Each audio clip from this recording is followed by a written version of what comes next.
نحمده ونصلي على رسوله الكريم. أما بعد فأعوذ بالله من الشيطان الرجيم. بسم الله الرحمن الرحيم.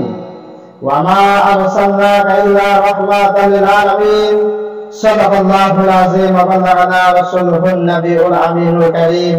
ونحن على ذلك لمن الشاهدين والشاكرين والحمد لله رب العالمين. মুহতারাম সামিন হযরত, প্রিয় শ্রোতা মণ্ডলী, আজকে আমি আপনাদের সামনে বক্তব্য রাখবো যে আল্লাহর নবী সাল্লাল্লাহু আলাইহি ওয়াসাল্লাম সাহাবা মুআজ্জাজা ছিলেন। আল্লাহর নবী সাল্লাল্লাহু আলাইহি ওয়াসাল্লামের আপনি ঘটনা শুনে পাবেন যে নবী মুস্তাফা চাঁদের সাথে কিভাবে খেলা করতেন। কিন্তু আমি আপনাদের সামনে দুনিয়ার একটা মিসাল দিয়ে আপনাকে বুঝিয়ে দিতে চাই। যদি দুনিয়ার কোন একটা বাচ্চা ছেলে আসমানের উপরে পতং উড়ায়, তাহলে ব্রাদার মিল্লাত ইসলামিয়া বাচ্চা ছেলেটা যদি হাত ডান দিকে করে তো পতং ডান দিকে হয়ে যায়, হাত যদি বাম দিকে করে তাহলে পতং বাম দিকে হয়ে যায়। কিন্তু ওই বাচ্চা ছেলের কথা আসমানে উঠছে পতঙ্গের কথা শুনে কারণটা কি? ওই পতঙ্গ এবং বাচ্চার হাতের মাঝখানে সুতার সাহারা ছিল, ফিতার সাহারা ছিল, যার কারণে বাচ্চা যদি হাত ডান দিকে করে তো পতঙ্গ ডান দিকে চলে যায়, বাচ্চা যদি হাত বাম দিকে করে তাহলে পতঙ্গ বাম দিকে চলে যায়।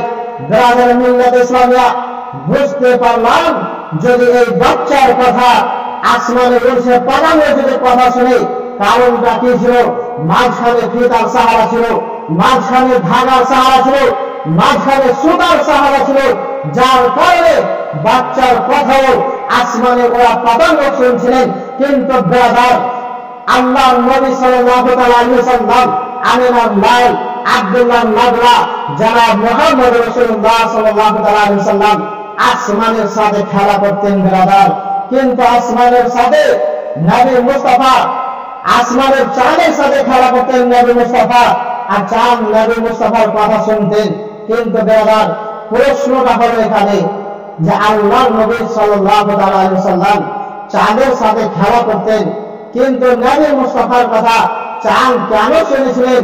কোন মাঝখানে সুতার সাহারা ছিল, ফিতার সাহারা ছিল, কোন ধাগার সাহারা ছিল, রাস্তা কিসের ছিল ব্রাদার? আসুন আসুন আপনি যদি বলেন যে নবী মুস্তাফার জামানা কবেই তো চলে গেছে, আমরা তো দেখিনি, তাহলে ব্রাদার আমি আপনাকে বলবো কি তাহলে ওই চাঁদের সাথে নবী মুস্তাফার কোন সুতার সাহারা ছিল?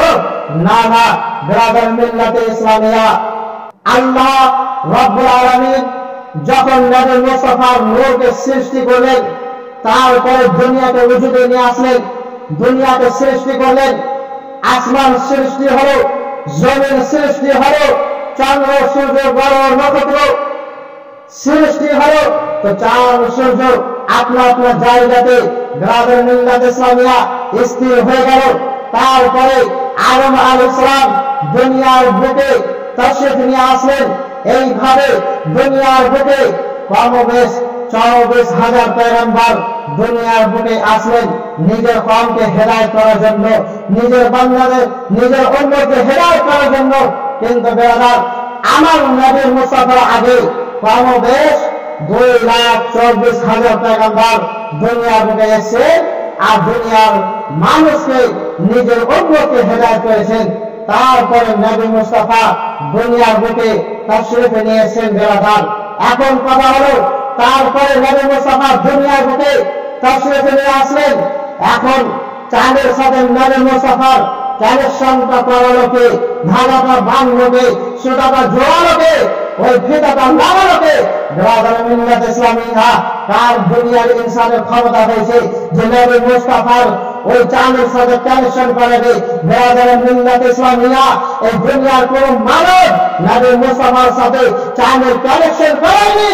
আল্লাহ রাব্বুল আলামিন যখন দুনিয়ার সমস্ত জিনিসকে সৃষ্টি করলেন তো শুধু নবী মুস্তাফার রাজার জন্য নবী মুস্তাফা সাল্লাল্লাহু আলাইহি ওয়াসাল্লামের সদকার ওয়াসিলাতে দুনিয়া সৃষ্টি হয়েছে। আর ব্রাদার মিল্লাত ইসলামিয়া দুনিয়ার সমস্ত জিনিসকে নবী মুস্তাফার তাবে করে দিয়েছে। তার সঙ্গে নবী মুস্তাফা যদি চাঁদের সাথে খেলা করতেন তো চাঁদ নবী মুস্তাফার কথা শুনতেন। নবী মুস্তাফা যদি হাতের এমনি যদি ডান দিকে করে তো চাঁদ ডান দিকে চলে যায়। নবী মুস্তাফা যদি এমনি বাম দিকে করে তাহলে চাঁদ ডান দিকে চলে যায়। এক কারণ এটাই উদ্দেশ্য ছিল যে আল্লাহ রাব্বুল আলামিন দুনিয়ার সমস্ত জিনিসকে নবী মুস্তাফার তাবে করে দিয়েছেন।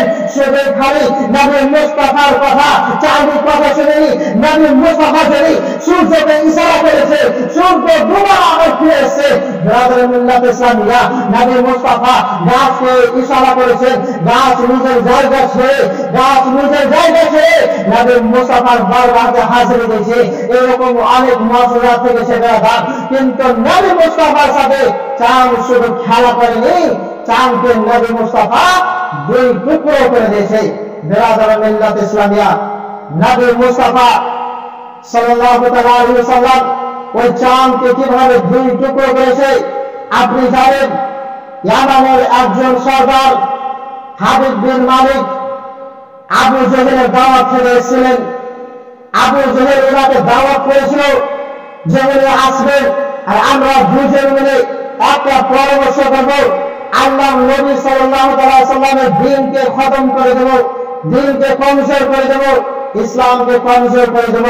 ব্রাদার মিল্লাত ইসলামিয়া যখন ওই হাবিব বিন মালিক আবু জেহেলের দাওয়াত খেতে আসলেন তখন দুজন পরামর্শ করতে লাগলো, আচ্ছা উনি যদি আল্লাহর নবী হন, উনি যদি আল্লাহর নবী হন আর উনি যদি নবুয়তের দাবি করে তাহলে আজকে আমরা নবুয়তের দাবি করার জন্য আমরা কোন একটা মুআজিজা দেখব। ব্রাদার মিল্লাত ইসলামিয়া কুফারে মক্কা গোট আবু জেহেল আর হাবিব বিন সর্দার ব্রাদার মিল্লাত ইসলামিয়া যখন নবী মুস্তাফার দরবারে আসলেন যে আপনি যদি আল্লাহর নবী হন, যদি আপনি নবুয়তের দাবি করেন তাহলে আমাদেরকে আজকে একটা মুআজিজা দেখাতে হবে, চাঁদের মুআজিজা। কারণ ছিল ব্রাদার দুনিয়ার বুকে জাদু আসর চলবে, জাদু করা চলবে, কিন্তু চাঁদের উপরে কারোর জাদু চলবে না। আবু জেহেল বলতেন নবী মুস্তাফা জাদু করে, তার জন্য সর্দার হাবিব বিন মালিক বলছিলেন যে আমি চাঁদের মুআজিজা দেখো, কারণ চাঁদের উপরে কারোর জাদু চলবে না।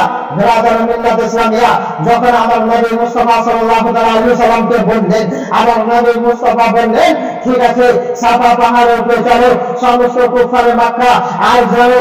ওখানে দুইজন সাহাবী হযরতে আব্দুল্লাহ এবং হযরতে আনাস বিন মালিক মওজুদ ছিলেন ব্রাদার, আর এই মুআজিজাটা দেখতে চাইলেন। যখন নবী মুস্তাফা আমার চাঁদের দিকে ইশারা করবে যে চাঁদ তুমি দুই টুকরো হয়ে যাও, তো চাঁদ দুই টুকরো ভাবে দুই হিস্সা হয়ে একটা হিস্সা পাহাড়ের উপরে আর একটা হিস্সা পাহাড়ের নিচে এসে পড়লো। ব্রাদার জোরে বলুন সুবহানাল্লাহ। ব্রাদার মিল্লাত ইসলামিয়া এই মুআজিজা দেখার পরেও আবু জেহেল বলতেন আমাদের এটা নজরবন্দি করা হয়েছে, আমাদের উপরে এটা জাদু করা হয়েছে, যার কারণে আমরা দেখতে পাই যে চাঁদ দুই টুকরো হয়ে জমিনের বুকে পড়েছে।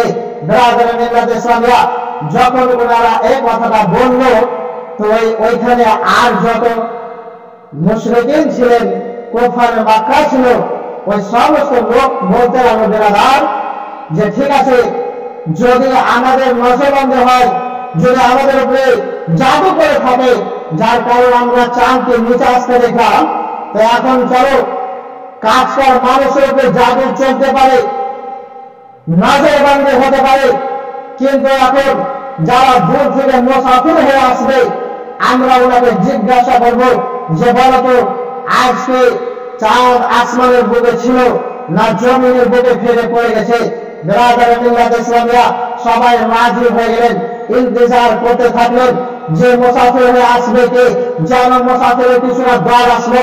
আর ওনারা জিজ্ঞাসা করতে লাগলো আচ্ছা বলো তো বলো আজকে তোমরা চাঁদকে আসমানের বুকে দেখেছো না চাঁদকে দুই টুকরো হয়ে জমিনের বুকে পড়তে দেখেছো?